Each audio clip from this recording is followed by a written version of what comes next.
I walked into an abandoned farmhouse in the rural stretches of western Pennsylvania last spring, the kind of place where the silence feels heavy, like it's holding its breath. The floorboards were thick with dust, but near the hearth, there was a spot that remained strangely clean. No cobwebs, no grime, just a polished circle of oak right in front of the fireplace. To a modern realtor, it's just a quirk of the architecture. To me, it looked like the remains of a workstation. It looked like the place where a family once paid their rent in cream and silence to a tenant they never invited, but couldn't afford to lose. We've done a terrible job of remembering what these entities actually were. We've turned them into cartoons, little smiling figures on food packaging, or helpful characters in children's books. We call them brownies now, and the name sounds soft, almost sweet. But if you could step back 200 years and talk to the people who actually lived with them, you wouldn't find any smiles. You'd find a deep, vibrating chord of ancestral fear. The deal was never about kindness. It was a cold, transactional arrangement rooted in the absolute desperation of pre-industrial life. When you're a frontier family or a tenant farmer in the 1800s, survival is a razor-thin margin. One broken axle, one spoiled harvest, or one night of exhaustion where the butter doesn't get churned can be the difference between making it through the winter or burying a child in the spring. That's where the contract begins. People didn't go looking for a brownie. The brownie found the house that was failing. It would slip through the cracks in the door or down the chimney, not as a guest, but as a silent, invisible foreman. It offered labor, unbelievable, tireless labor, in exchange for a very specific set of conditions. If you followed the rules, your hearth stayed warm, your grain was ground, and your horses were groomed to a mirror shine before the sun hit the horizon. I don't know, the shadows are getting closer. But the moment you forgot your place, the moment you treated the brownie like a pet or a servant instead of a volatile force of nature, the contract didn't just end, it turned into a vendetta. I spent weeks digging through the folklore archives in Edinburgh and the colonial records of the early American Northeast, trying to find the point where the story changed. In the oldest accounts, a brownie isn't a winged sprite or a cute little gnome. He's usually described as a small, ragged man, often around 3 feet tall, with skin the color of turned earth and hair that looks like matted wool. He doesn't wear shoes. He doesn't wear a uniform. He looks like a person who has been worked to the bone, someone who has spent centuries in the dirt. And that's the first thing people get wrong. They think the brownie worked because he loved the family. I have a bad feeling about this. Why won't he answer me? He worked because he was obsessed with the order of the house. He was an entity of pure obsessive compulsive energy. He was the ghost of the labor itself, and he demanded that the family respect the weight of that work. If you lived in a house with a brownie, you lived in a state of constant low-level surveillance. You couldn't be lazy, you couldn't be messy. If a maid left the kitchen in a shambles, she wouldn't just get a scolding from the mistress. She'd wake up with bruises on her arms where invisible fingers had pinched her throughout the night. If the master of the house came home drunk and neglected the stables, he'd find his best mare lathered in sweat and exhausted, ridden half to death by a spirit that was punishing him for his negligence. The brownie wasn't there to make your life easy. He was there to make sure the work got done, and he didn't care if he had to break your spirit to do it. It was a relationship built on a foundation of mutual resentment. But the folklore family is clear. hated being watched, Offering these and the gifts brownie seemed to invites a despise presence, the very and that people he was presence helping. brings danger. It was a haunting of the most productive kind. The core of this dangerous contract was the payment. It's the most famous part of the legend, and the most misunderstood. Every night, without fail, a bowl of the richest cream or a cake of the finest meal had to be left out. Modern readers see this as a gift, a little thank you note in edible form. But that's a modern delusion. In the legalistic world of the old spirits, a gift is an insult. If you gave a brownie a gift, you were implying that he was your subordinate, that you were the patron and he was the beggar. Look at this the one. bowl of cream it's the same wasn't symbol. a gift. They knew this was it was coming. an invoice. It was the We have to fair get out of share here of the before it household's finds us. production. You weren't feeding a pet, you were paying a salary to a partner who could burn your barn down if the check bounced. I've read accounts from the Scottish Highlands where families went hungry, depriving their own children of milk during a drought, just to make sure the brownie's bowl was full. They knew the hierarchy. They knew that a hungry child was a tragedy, but a slighted brownie was a catastrophe. The danger escalated the moment a family tried to be nice. There's a recurring story in almost every pocket of this folklore, from the mist-heavy valleys of Wales to the Appalachian hollers of West Virginia. The cost A of your well-meaning negligence. housewife, seeing the brownie's What have you ragged clothes done? and bare feet, It's too decides late to do now. something kind. She sews him a tiny coat or a pair of sturdy leather boots and leaves them out by the fire. In a Disney movie, the spirit would put them on and dance a jig of joy. From ancient In the real world parchment of the to contract, digital this was the ledger, ultimate the betrayal. journey of By giving him contracts is the clothes, you were story doing of one our of two shared things. trust. You were either trying to From pay its him humble off to get him to beginnings, the leave, brownie has or you were adapted, trying to dress him weaving like a itself human into the servant. fabric of our Both daily were seen lives, as a declaration often of hiding war. in plain The sight. reactions It recorded was in tucked these away old in the stories attic, are chilling. an Some unassuming brownies would bowl. let out a scream that could be heard 3 farms But its away, discovery a sound of changed pure everything. ego-bruised rage, and vanish forever, The sight of the taking the luck blackened of the milk house with made them. no sense, Within a year, defying the crops would explanation. fail, the cattle Yet, would as sicken, they- and the family We would didn't be know it forced then, into the poorhouse. but this other discovery was the brownies were much beginning more of our hands-on. electrical woes. They didn't just leave. They stayed and inverted the contract. I understand, but The spirit he said that the used fumes to were too churn the strong and butter just would left. now piss in the milk. What am I supposed to The do spirit now? that used to groom the horses would now braid their manes We into must keep elf the bowl knots, full, so tight they had to be or cut we out leave. with a knife, ruining the animal's value. The helper became a poltergeist, a domestic I saboteur hope who this knew brings every a secret little light of into the house. and used that It's the knowledge to perfect gift for dismantle her. the family's livelihood piece by piece. I remember finding a fragment of a diary from a woman in New Hampshire, dated 1812.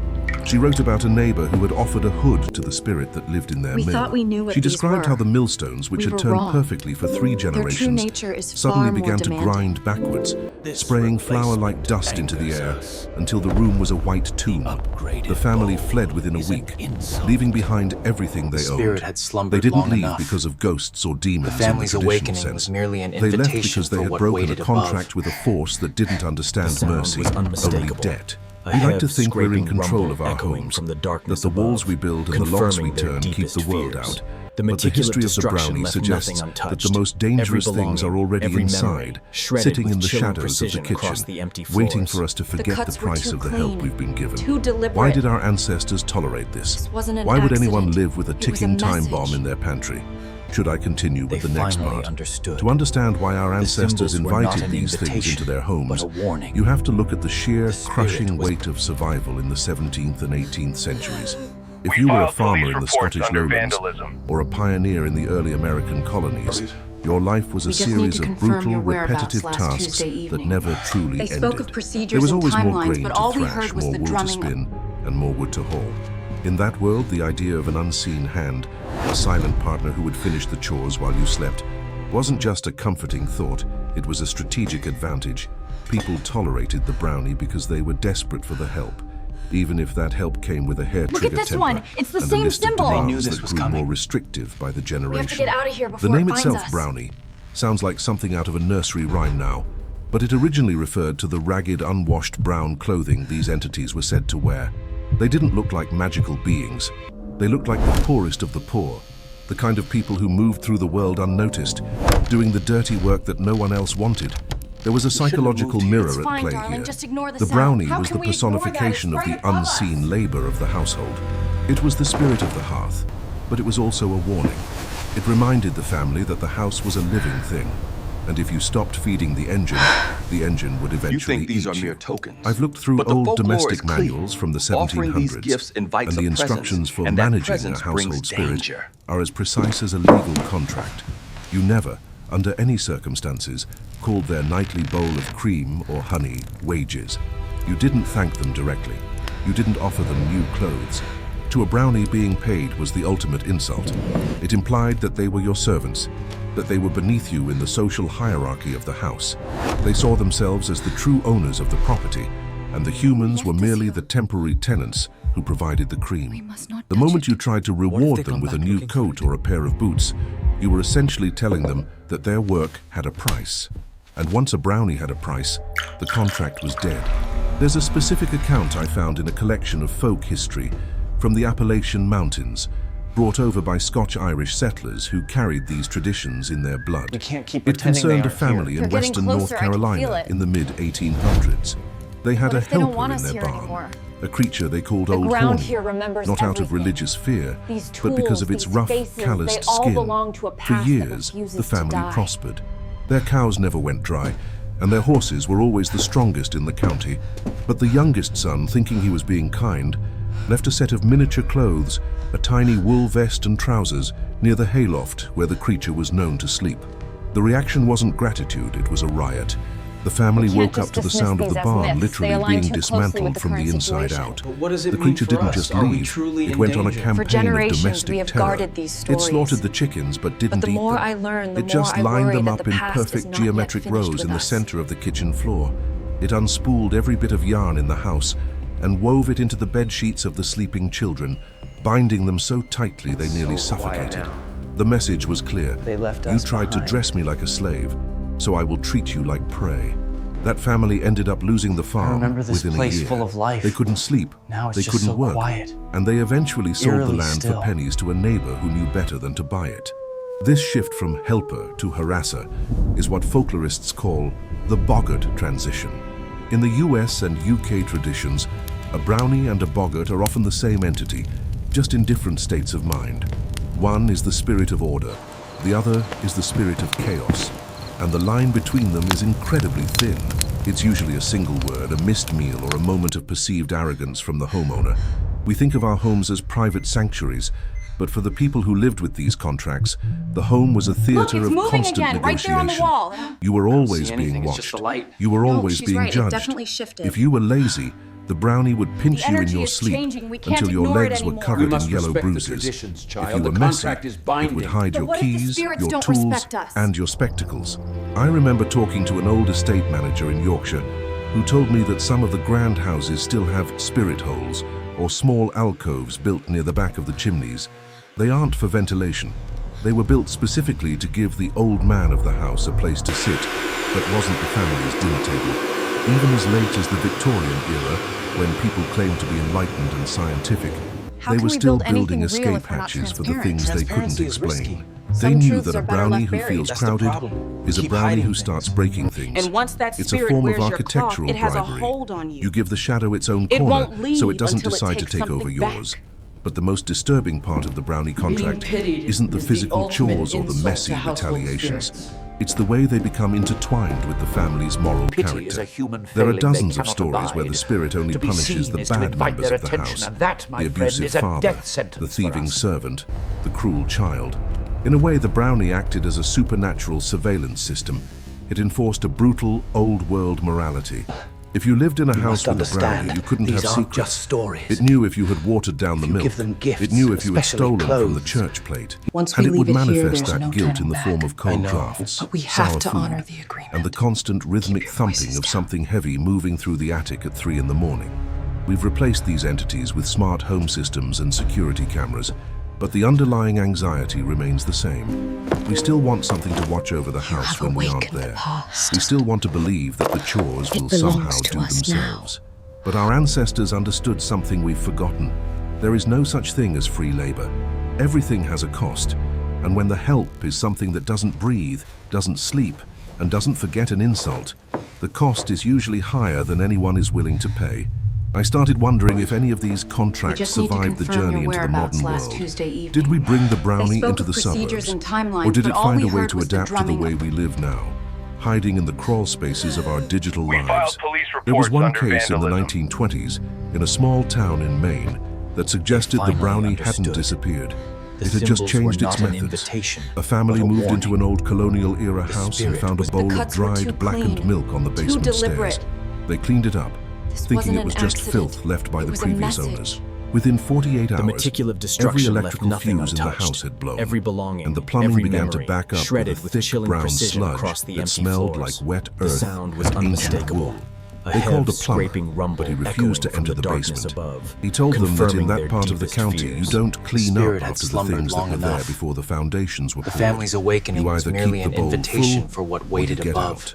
The father, a man named This Thomas, replacement thought he could fix the angers situation us. with a gesture of modern generosity. upgraded He didn't just bowl replace the is bowl, an he insult. bought a fine piece of painted porcelain from a shop We in thought we Portland knew what these and were. filled it with the richest We were cream he wrong. could find. Their He true thought he was nature being a is good far more provider, demanding. an appreciative host. But in the world of the Brownie, generosity is often indistinguishable from an insult. By upgrading the bowl, Thomas was telling the spirit that its previous I hope vessel, this brings a the little one it light had into likely the used house. for a century, It's the perfect wasn't gift good for her. enough. He was treating the entity like a beggar he could buy must off keep the with bowl better full. silverware. The reaction was Or we immediate leave. and violent. That night, the family didn't hear the usual industrious scuffling of a spirit I cleaning understand, the but hearth. he said They the heard the fumes were sound too of strong something and just heavy left. being dragged across What the am I supposed to floorboards do in the now? attic. A rhythmic, wet thud that moved from one didn't know corner it of the then, house to the other. but this When they discovery woke was up, the beginning every of our piece of electrical clothing in their woes. wardrobes had been systematically shredded. Not just torn, but unraveled, The sight thread of the by blackened thread, milk as made if a no thousand sense, tiny, angry defying hands explanation. had spent the dark hours Yet, meticulously as they- destroying it was the tucked away fabric in of the their attic. lives. An The cream in unassuming the bowl. porcelain bowl hadn't been touched. But its Instead, discovery it had been changed tipped over everything. and someone had used the From its liquid to humble draw beginnings, jagged, the Brownie has incomprehensible adapted, symbols across weaving the cellar itself floor. into the fabric I've of looked our at the daily police lives, reports from that often era. hiding in plain They're filed sight. under vandalism or From unexplained ancient parchment domestic to the disturbance. digital ledger, But the the descriptions journey of always lead to contracts certain is kind the of story primal of our dread. shared The trust. officers didn't find footprints. They didn't find signs of forced entry. What they found was a family that looked like they had been through a war, standing in a house that was technically cost of intact, your but negligence. spiritually hollowed out. What have you The done? plumber was right. It's You too don't clean late up now. after these things. You don't try to improve the arrangement. The They're contract is fixed, and any attempt to renegotiate the terms is seen as an act of war. This is the part of the folklore that the children's books always leave out. They focus on the helpful nature of the Brownie, but they ignore the transformation. In the old records of the Scottish borders and the Appalachian foothills, there is a very thin line between a Brownie and a Boggart. A Boggart is what happens when the contract is broken. It's the same entity, but the service has turned into sabotage. Once the Brownie feels slighted, it doesn't just leave. It stays, and it makes sure you know exactly how much you've lost. It spoils the milk before it reaches the table. It knots the manes of the horses until they have to be shorn. It stands over the beds of children and breathes the smell of damp earth into their lungs until they wake up screaming. I remember talking to an estate liquidator in New Hampshire who specialized in difficult properties, houses that had been in the same family for 200 years and suddenly went cold. He told me that the most common thing he found in the corners of these old kitchens wasn't They are dust or here. mice. I It was told you evidence they of a would come back desperate for us. failed bribe. We have A to silver leave coin right now tucked before under the a loose shadows take floorboard. hold. A piece of honeycomb left on a high shelf. A small, hand-sewn shirt left out on the table. That last one, the clothing, is the ultimate poison out. pill in the Brownie contract. You should We're be told in modern stories that giving a house elf a piece of clothing sets them free. It's presented as a gift of liberation. But in the original accounts, giving a Brownie a suit of clothes was the most devastating insult you could offer. It was a way of saying, I see you. I've noticed your ragged appearance and I pity you. To a spirit that prides itself on being an invisible, essential part of the household's machinery, being seen is a violation. Being pitied is a death sentence for the relationship. All right, They would spread take out, the but be clothes, careful. yes, but they would leave These a curse people, where did they behind that could go? last for generations. They didn't place want to gives be me the freed. creeps. They wanted to be respected through a very specific kind of calculated neglect. We have this modern obsession with transparency and visibility. We want to know exactly where our services come closer. from. We track our deliveries on a waiting map. for We you watch our robot vacuums map out our living rooms on our What are we gonna smartphones. do now? We demand a level of don't know, the surveillance shadows over are our getting domestic closer. help that would have been unthinkable We to just our have to stay ancestors. here and hope. But I wonder if we've traded Look a over there. functional The mystery shadows for are a moving hollow again. certainty. I don't The like Brownie this. worked Stay close to me. because there was a distance. that sound? You gave the milk, they gave the labor, and neither side looked the other in the eye. It was a transaction built on the understanding that some parts of the house belong to the shadows, and those shadows have a job to do. When we dragged the help into the light, we didn't just lose the magic, we lost the protection. There's a specific kind of anxiety that exists in a modern hyperlit home, a feeling that despite all our security cameras and smart locks, we are somehow more vulnerable than the people who lived in drafty cabins with spirits in the walls. They knew who their neighbors were. They knew what the price of a Something's clean kitchen wrong. was. They understood that the house wasn't I just have a bad building. feeling about it was this. a Why living won't he answer ecosystem me? that required regular, humble payments to keep the peace. I've spent a lot of time thinking about that family in Maine. They eventually abandoned the house. They left most of their furniture behind, including the porcelain bowl. The last person to see the interior before the bank boarded it up said the house felt like it was holding its breath. There was no dust. Even after months of being empty, the floors were spotless, the windows were clear, and the hearth was swept clean. I swear I didn't see The Brownie anything. was still there, It grabbed me and threw me fulfilling its against the side of the wall. bargain. even though there was no one left to provide the milk. Now. It was a perfect, terrifying display of a contract that never expires. We think we've outgrown these stories. We think that by naming our fears glitches or maintenance issues, we've gained control over them. But every time you hear a floorboard creak in an empty room, or find an object move 6 inches from where you left it, but the or feel a folklore is sudden, clean. inexplicable Offering chill in a these room gifts with the heat invites a turned presence, up, and you are that catching a presence glimpse of brings the old danger. arrangement. The world is still full of entities that don't care about your property rights or your legal deeds. They were here before the foundation was poured, and they will Shouldn't be have moved here here. It's after fine, the roof darling. Just ignore the collapses. sound. The How can lesson we of the ignore Brownie that? It's isn't right about above being us. kind to spirits. It's about the danger of thinking you are the sole master of your own space. It's about the humility required to share a roof with things you don't understand. If you're lucky enough to have a house that stays clean and a life that runs smoothly, don't go looking for the reason why. Don't try to upgrade the mystery. Just at put the this milk one. on the bottom It's the step, same turn symbol. off the I knew lights, this was and go coming. to bed. And whatever you do, We have to get don't out of look here back before to it see if finds the bowl us. is empty. Some secrets are worth the price of a pint of cream, and some contracts are better left unread. Check the corners of your basement tonight. If you find a bowl you didn't put there, leave it alone. That's the end.